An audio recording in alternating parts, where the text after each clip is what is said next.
ഈ ഒരു ഇല കണ്ടോ, ഇതിൻ്റെ പേരാണ് പാടത്താളി. ഞങ്ങളിവിടെ ഇങ്ങനെ പാടത്താളി എന്നാണ് പറയാറ്. ഓക്കെ, അപ്പം ഇത് വെച്ചിട്ട് നമുക്കിന്നൊരു താളി ഉണ്ടാക്കാം, തലയിൽ തേക്കുന്നത്. ഓക്കെ, നമുക്കിനി വെള്ളം എടുക്കാം, കുറച്ച് വെള്ളം മതി. ഇതിങ്ങനെ നമ്മൾ ജ്യൂസ് ചെയ്തിട്ട് ജ്യൂസ് എടുക്കാം. അത്രേ ഉള്ളൂ, കുറച്ച് സമയം ഇതൊന്ന് ഞെരടി എടുക്കുന്നൊരു ടൈം വേണം. ജ്യൂസ് നമുക്ക് അത്രേ ഉള്ളൂ സംഭവം. ഓക്കെ, പണ്ട് ഇങ്ങനെ സ്കൂളൊക്കെ വിട്ട് വന്നിട്ട് ഇതുണ്ടാക്കി തലയിൽ തേച്ച് കുളിക്കാം. നല്ല രസമാണ്, നല്ല തണുപ്പാണ്.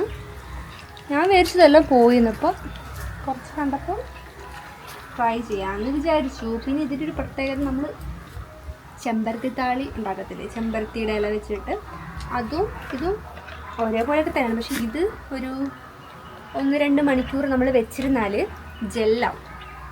അപ്പോൾ നല്ല കട്ടക്ക് ഇങ്ങനെ എടുക്കാൻ പറ്റും. നല്ല സാധാരണ എൻ്റെ മെയിൻ ഉദ്ദേശം വെച്ചിട്ട്. ഇതിൻ്റെ കളർ ഇപ്പോൾ കണ്ടില്ലേ, ഡാർക്ക് ഇതായി പാടത്താളി. ഓക്കെ, അപ്പോൾ ഇങ്ങനെ ആയിട്ടുണ്ട്.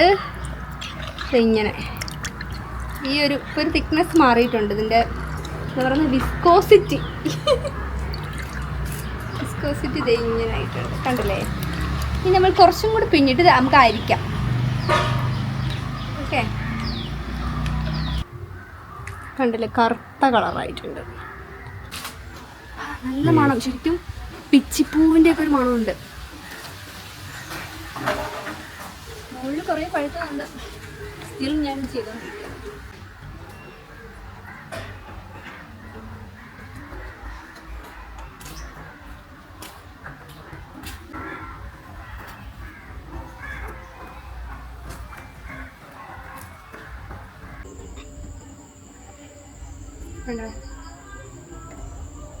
സ്ലൈമി ആയിട്ടുണ്ട് ശരിക്കും. ഞാനൊക്കെ പണ്ടൊരു 3 മണിക്കൊക്കെ ഇതാക്കിയിട്ട് വൈകുന്നേരം 6-7 മണിക്ക് എടുക്കുമ്പോൾ ഇത് ശരിക്കും ജെല്ലിങ്ങനെ പീസായിട്ട് വരുമായിരുന്നു. ഇപ്പം അത്ര ആയിട്ടില്ല, അത്ര സമയമായിട്ടില്ല. അതുകൊണ്ടാണ് കേട്ടോ. പക്ഷെ ഇങ്ങനെ തല തേച്ച് നല്ല കൂളിങ് എഫക്റ്റാണ്. ഞാൻ തല തേക്കാൻ പോകണേ. തലയിൽ തേക്കുമെന്നുള്ള ഡൗട്ടിന് വേണ്ട.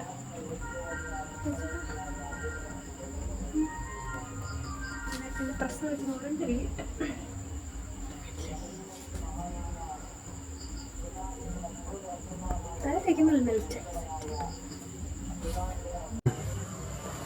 അപ്പോൾ ഞാൻ തലയിൽ ഇതെല്ലാം അപ്ലൈ ചെയ്തിട്ടുണ്ട്.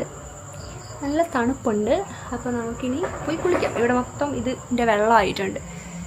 ഓക്കെ, അപ്പോൾ ഒരു കൂളിംഗ് എഫക്റ്റാണ് നമുക്ക് തരുന്നത്. പിന്നെ തലയിൽ ഡാൻഡ്രഫ് പോകാനൊക്കെ ഇത് ഹെൽപ്പ് ചെയ്യുമെന്ന് പറയുന്നു. ഉണ്ടോയെന്ന് എനിക്ക് സത്യം പറഞ്ഞാൽ അറിയത്തില്ല. എനിവേ, അപ്പോൾ അത്രേ ഉള്ളൂ. ബൈ.